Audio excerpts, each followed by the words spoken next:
Hello everybody, Scott Golden here with the Golden Opportunities Coaching YouTube channel. Welcome to those of you who are new. Welcome back to those of you who are seasoned veterans around here. Also, this is Pro Wrestling Logic, where we discuss a variety of pro wrestling, both old school, new school, all points in between. This is the WCW Saturday Night Review Series for the 3rd of August, 1991. This is first time through for me in 1991, so it's been an interesting run here. I've actually watched up to bits of 1989, so that's kind of cool. We get a bunch of stuff coming. Also going to do Saturday Night's Main Event. Also going to do some Memphis this year. Lots of cool stuff, provided my move goes according to plan, which hopefully is continuing to come. Been a while in planning that, over a year actually, been planning getting to a new location, so hopefully that happens in 2022. Certainly been a crazy run here. Anyway, we continue the run through WCW 19 and 91, which honestly, for a 2-year-old company, actually, well, almost 3-year-old company, having been bought in 1988 by Turner and Friends, I mean, it's not a horrible thing. It's not a great thing, but it's certainly an interesting run here.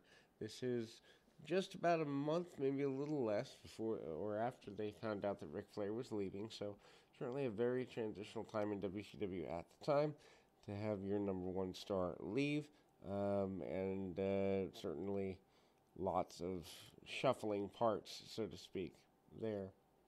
Ron Simmons up first in an enhancement match here. Ron Simmons out with the football jersey, basically trying to get some, I don't even know if sympathy, but basic wonder that is moving forward there.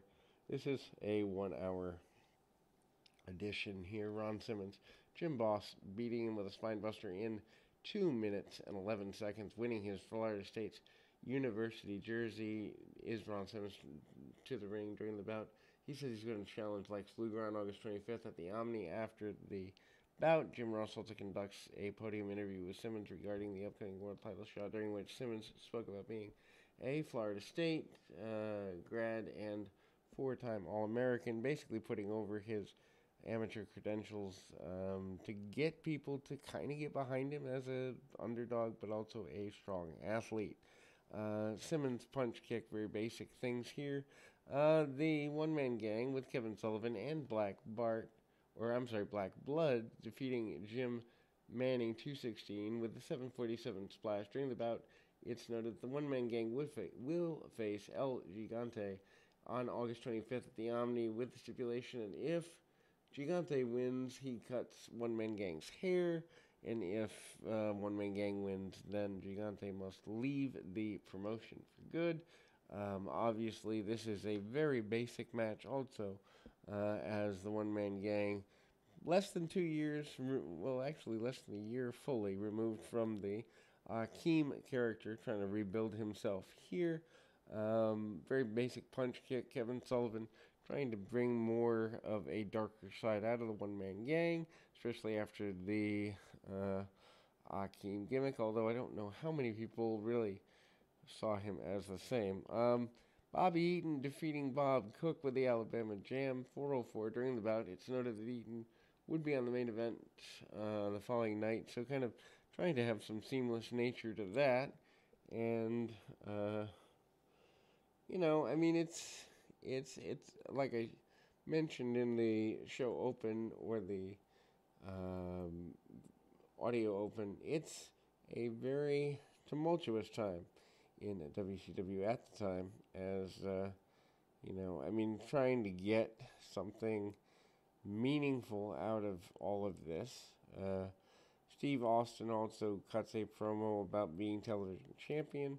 That is, I wouldn't say fully notable, but certainly worth taking a look at or a listen to if you're a fan. Austin and Lady Blossom kind of managed to go about things. Also, the talk of Johnny B. Bad trying to get Lady Blossom to pay attention to her, or vice versa, is a thing for Austin. Austin very upset that Lady Blossom is not at his beck and call in the way that he thinks she should be, for lack of a better term. They kind of walk off, and needless to say, as mentioned, not exactly the best of things.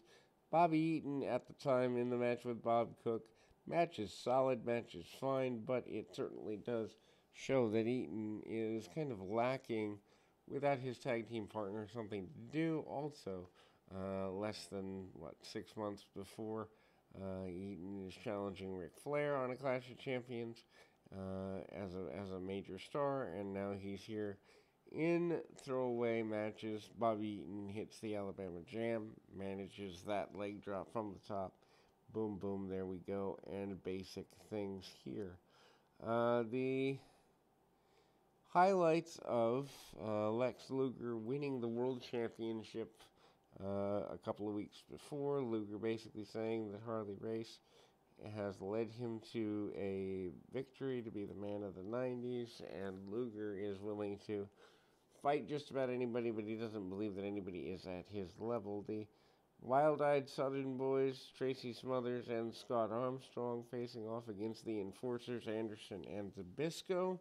That is a very basic match here, and this is a quarterfinal for the Tag Team Championship Tournament. Championships being held up because the Steiner brothers had to be stripped because of the injury caused by the Hardliners.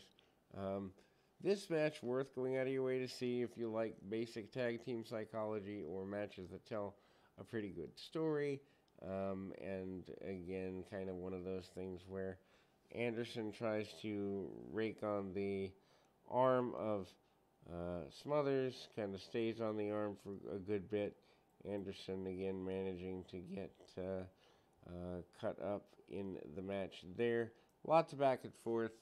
Good babyface fire from both Smothers and Armstrong. Back a suplex by Zbyszko. Zbyszko, known for stalling at the time. Great psychology and proving that you don't need to do nearly as much, but there is a good go-around between these two. The match probably goes a little longer than it needs to, but you're trying to fill out a TV format and give a decent quality tag team match, as it were. As mentioned, really basic things there, and needless to say, a win for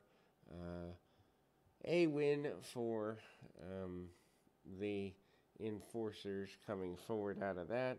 Enforcers moving on to the next round of the Tag Team Championship Tournament, as would be expected. Then we move to another in the series of matches. Dave Taylor, not the British version, enhancement talent match here. Johnny B. Bad, his opponent, Teddy Long, who I believe was the impetus behind bringing Johnny B. Bad in. Still his manager and trying to get him focused, driven, and in a good direction going forward. Anyway, Bad works over the leg of his opponent a little bit. Very basic maneuvers, punch kick, some Irish whips, and other basic stuff. Back elbow by Johnny B, and ultimately gets the victory there. And a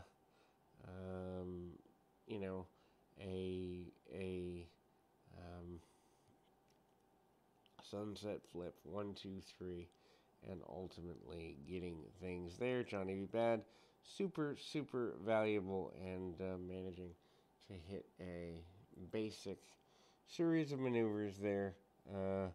Top rope sunset flip gets him the victory, and we will be back with more right after this.